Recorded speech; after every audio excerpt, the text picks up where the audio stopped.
Words. That's my job. Speaking words, writing words, talking about the world around us, trying to make sense of events, injustices, horrors in accordance with my principle. That's my job. I do these videos. I try and sketch out before what to say, but it becomes harder and harder because one of the great crimes of our age, Israel's genocidal war on Gaza, is happening every day before us, every day, live streamed to us on our phones, on our computers. One of the great crimes of our age, as I say. New horrors, new atrocities, new crimes, yet most of our political and media establishments are complicit. And they could stop this, but they don't. And instead they try and portray those of us who oppose this slaughter, whose horror will scream down the ages as being the real extremists who need to be silenced. It's enough sometimes to make you feel like you're going mad. But we can't do that. And we owe it to the people of Gaza to keep speaking and to keep using our words. Today, the Israeli army massacred desperate, starving Palestinians as they tried to get flour from aid trucks to feed their loved ones, or those loved ones who have survived. It's believed that well over 100, maybe 150, maybe more were killed and many hundreds wounded. Here's what happened. Gaza is starving to death, as I'll explain, because the Israeli state is deliberately starving its people to death. Israel has blocked humanitarian aid getting into northern Gaza since the 23rd of January. Today, as some aid trucks containing flour arrived, Israeli tanks and drones started shooting at people who were desperately trying to get some food, some flour for their families. And then, of course, those who survived, or those who weren't shot and killed, began to flee. According to Al Jazeera, Israeli tanks advanced and ran over many of the dead and injured bodies. Ambulances couldn't reach the area, so the dead and injured were carried on trucks, taken to hospitals which are barely functioning, lacking fuel, medicine, they have no blood.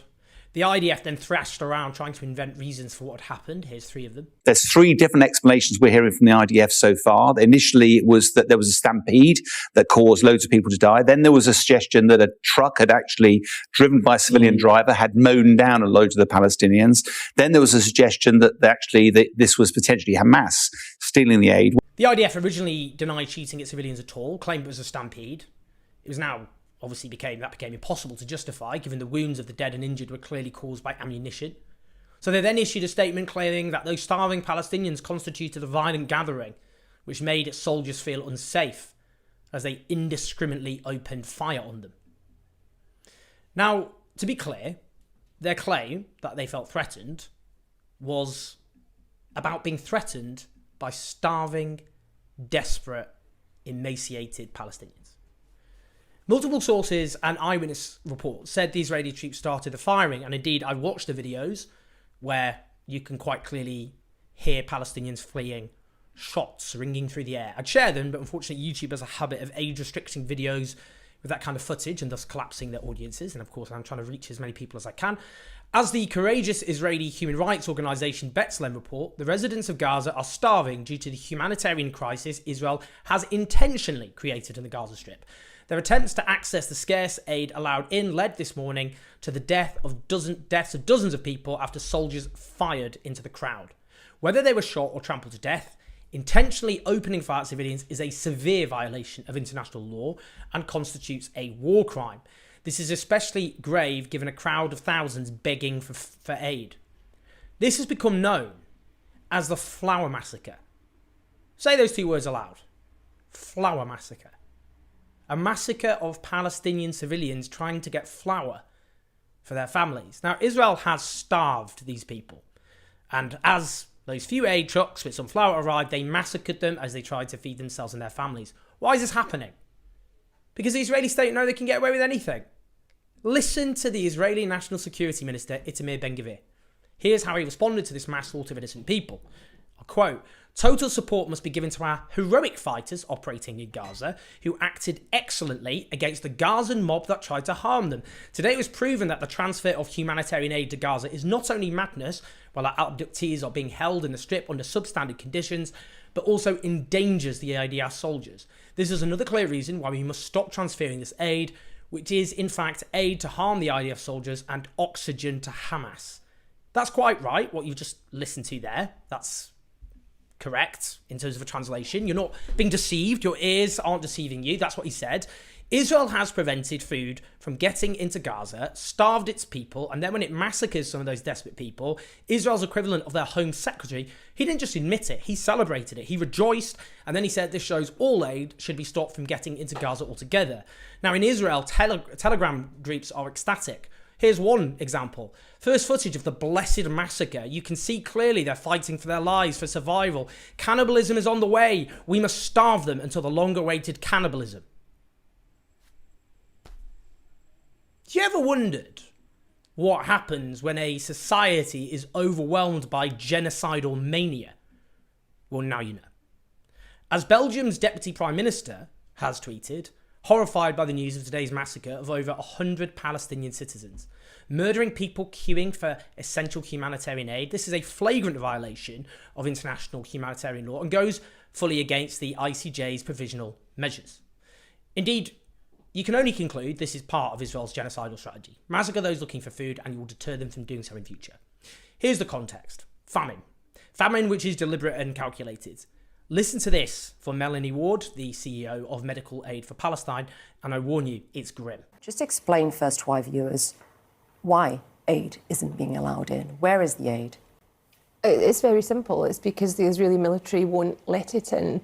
We could end this starvation tomorrow very simply if they would just let us have access to people there, but it's not being allowed. This is what they said on the 7th of October. Nothing will go in, and so it remains the case. And for people in the north of Gaza, it's even worse because no food is reaching them anymore. And so my own staff, my own colleague Abir, has been eating animal feed. And horrifyingly, the food that they were eating, which is food for horse and donkeys, is now running out, and now they're eating birdseed. The statistics also tell their own story. 1 in 6 children under the age of 2 in the north of Gaza are now acutely malnourished. This is the fastest decline in a population's nutrition status ever recorded. And what that means is that children are being starved at the fastest rate the world has ever seen. And we could finish it tomorrow. We could save them all, but we're not being able to. Process that for a moment. I'll repeat. This is the fastest decline in a population's nutrition status ever recorded. That means children are being starved at the fastest rate the world has ever seen. Are those complicit in this? Not just by actively supporting this, by which point anyone in that camp should be judged as beyond depraved, but those who are silent, are they not feeling any shame listening to those words? I would die of shame myself. Keep reminding yourselves this is all deliberate, what you're hearing, this humanitarian calamity. Indeed, a quarter of Gaza's population are one step from famine, while 1 in 6 children under 2 are suffering from acute malnutrition and wasting. That's where the body becomes emaciated. According to the UN Special Rapporteur on the Right to Food, this is deliberate starvation by Israel and thus is genocidal. And yet you have the White House now examining options to begin airdropping food into Gaza, instead of using that actual leverage over their key ally, which is completely dependent on them to get aid in. Now, finally, just listen to this. The head of the Pentagon, who says that over 25,000 women and children have been killed in Gaza since the Hamas attacks on Israel on the 7th of October. You'll remember that the Hamas-run Gaza Health Ministry announced today that over 30,000 people have been killed in Gaza since the 7th of October attacks. Well, the Pentagon now saying that 25,000 women and children are known to have been killed. Ever since this horror began, we have heard non-stop atrocity denial. That the official numbers, or the number who've been slaughtered in Gaza, are a lie, a deceit. We can't trust the Hamas-run health ministry. And they keep blazing that, don't they? Hamas-run health ministry, Hamas health ministry, so you don't believe what they say. Even though all the figures, the death figures in previous conflict released by that ministry have been correct. Even though earlier on in this horror, they released all the names and details and Israel-assigned IDs of the dead to prove they were in fact dead. Even though the prestigious Lancet medical journal confirmed the figures as accurate, even though aid agencies on the ground keep confirming these figures, even though the official deaths figures of more than 30,000 killed is a drastic underestimate, because it excludes those buried under the rubble. Many thousands were classed as missing, even though most are long dead and may never be identified. Even though the hospitals have ceased functioning and society has collapsed so much that many deaths are not being reported, even though only violent deaths are reported and included in those figures, not those, for example, starving to death or dying of preventable medical conditions. Now, the Pentagon saying 25,000 women and children killed. That excludes the men who were innocent. Many thousands of men are innocent. Just because you're a man over 18 doesn't mean you are competent. And a new study has found that by August, on the current trajectory, 1 in 20 of the entire population will have been killed. This is one of the great atrocities of our time. You've read in the history books about other atrocities, and you were shocked, I hope, when you read about them. You're living through one now, and you can see how they happen and how so many become actively complicit. And I know what's going to happen. So obvious what's going to happen, isn't it? In years to come, nobody will admit that they supported the massacre of Gaza and this atrocity. And those who were silent will claim that they actually spoke out. But we know different, don't we? We know different. So few spoke out, and so many were silent, and so many actively supported this horror, even though it was clear from the very beginning, based on what Israeli leaders and officials said what they were going to do. No excuses. So we've got to keep speaking out. Those who did this and continue to do this mustn't be able to get away with it. They have to be held to account. Because otherwise, if this is allowed to happen, this massacre, this genocide, and there's no accountability, then we might as well all give up. Because any horror will be possible after this, and far worse will be to come. Please like and subscribe. Share this on this video or podcast, however you listen to it. I'll speak to you soon.